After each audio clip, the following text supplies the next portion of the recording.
The Samsung S25 Plus is one of the best phones available in the market. It's quite smooth, as you can see. It just goes on and on and on. Spotify, it's got all these features as well. Widgets come right out of the box.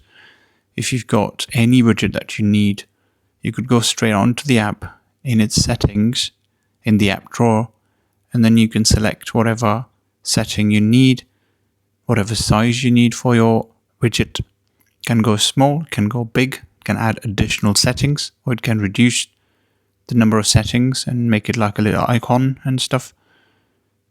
So it's quite usable, and it's just about really snappy. It's very snappy, as you can see. Turns off, and it's got this little feature as well on the lock screen. I don't know how much of use this is for anyone, but it's just there. And then the fingerprint, it's just so snappy. Yeah, it didn't work for me, just about as I was trying to use it. But it's very snappy. Look at that. It is really, really quick, really fast. It just requires a little bit of a press, and that's it. It unlocks, it registers pretty quickly. And yeah, the snappiness, I just can't say how buttery smooth this is. And yeah, it's also got this expert RAW, which is downloadable. It's about 533 MB file, which comes right out of your camera settings, and then it just goes on to the camera settings directly.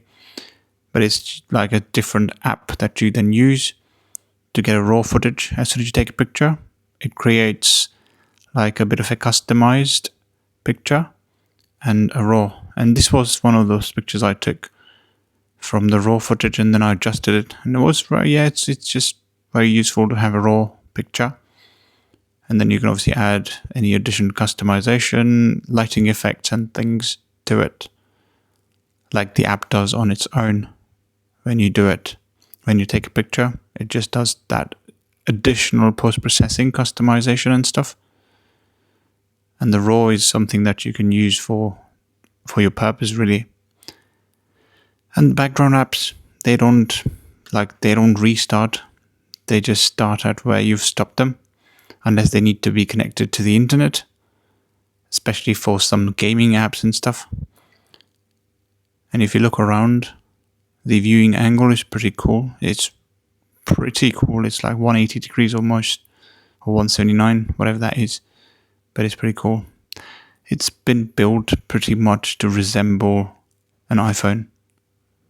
That's been the idea. And it's turned out to be perfect. A perfect copy of an iPhone. It's also very snappy, so we'll give it to Samsung on that. The camera is just quite protrudes outwards off the back, so you certainly need a back case to protect your cameras. But it's nice and smooth. It's really nice to touch and hold. It's fallen a few times. Nothing's happened. Just a little bit of scratches and stuff all the sides. But the display, we should say, the display has been amazing. Unless you're dropping these phones on the rocks, suddenly they're going to break into pieces. But if not, then certainly they're going to last. But you should have a back case, an armored case and things. Then comes the Enter2 benchmark, which is excelled like anything, as you can see. It's got some really good spec out. CPU mathematical score, coastline and stuff, RAM bandwidth, RAM apps, document processing, image processing. It's just excelled in every department. The Snapdragon 8 Elite does a really good job. And then there's AI specifics. You could take those tests and stuff and test out the features, but it just does the job. It lets you play games and stuff, and you can have background apps, background games even. And it's got ample capacity, 12 gigs of RAM, 512 gigabytes of storage, and Snapdragon 8 Elite processor, which is, really super snappy. Very useful. It's It's one of the best, like the elite phones that money can buy at the moment. The screen is amazing. But yeah, one thing I should mention is that if you've got like the S24 series, then this may not be a step up. It may be pretty much at par. So it's probably for those people who skipped the S24 series. We have like probably on S23 or S22. Then definitely this is for you. But the S24s are going to get the software update and they should be fine with the Snapdragon 8 and stuff. The Elite is really elite. It's really fast, snappy. No lags, no heating problems as well. Haven't seen any problems with heating. Everything's customizable like you see here. The widget's quite customizable. You can do everything you need, of course in the capacity of the app. But yeah, it's pretty nice and usable, customizable. We've played a few games. We dropped it to the lowest settings as well in terms of display, which was also usable. So the games do optimize, do a self-optimization. So if you drop the display resolution to the lowest, like the 720p, to save your battery and any sort of additional, smoothness and customization and things, if you drop everything down, it will still work perfectly fine. And we haven't tested the battery capacity as such when the resolutions is dropped, but we haven't seen much of a difference. So we'd probably recommend just go with the top spec. And the battery should be fine. It's 4900 milliamp hours. So it should be okay. It should last long, fairly long. In fact, we've been playing some games, we've been watching videos, we've been listening to music, and we've been using the phone on and off for over 3 weeks. And we should say definitely the battery has been golden. It's just something that Samsung have definitely nailed.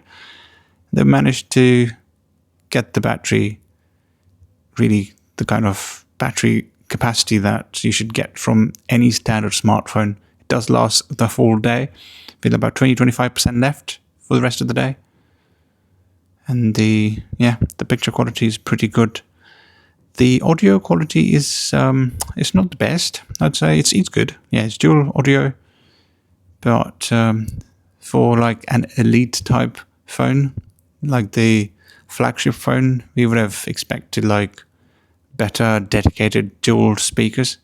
It doubles up the earpiece as the secondary speaker. It's fine, not a problem, but it lacks a bit of bass. I think that's one of those things that we've realized. But other than that, I mean, there's no problem with the phone, with the audio, etc.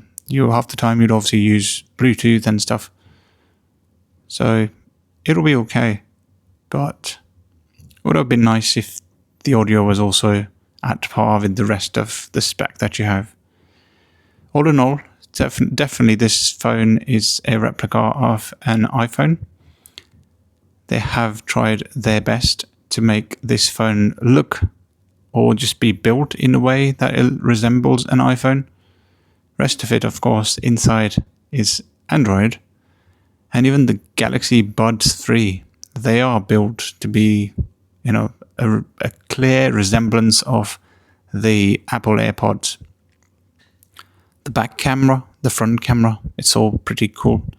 We've posted a little update with some pictures of the back camera, and must say that the camera's done a pretty decent job in its department.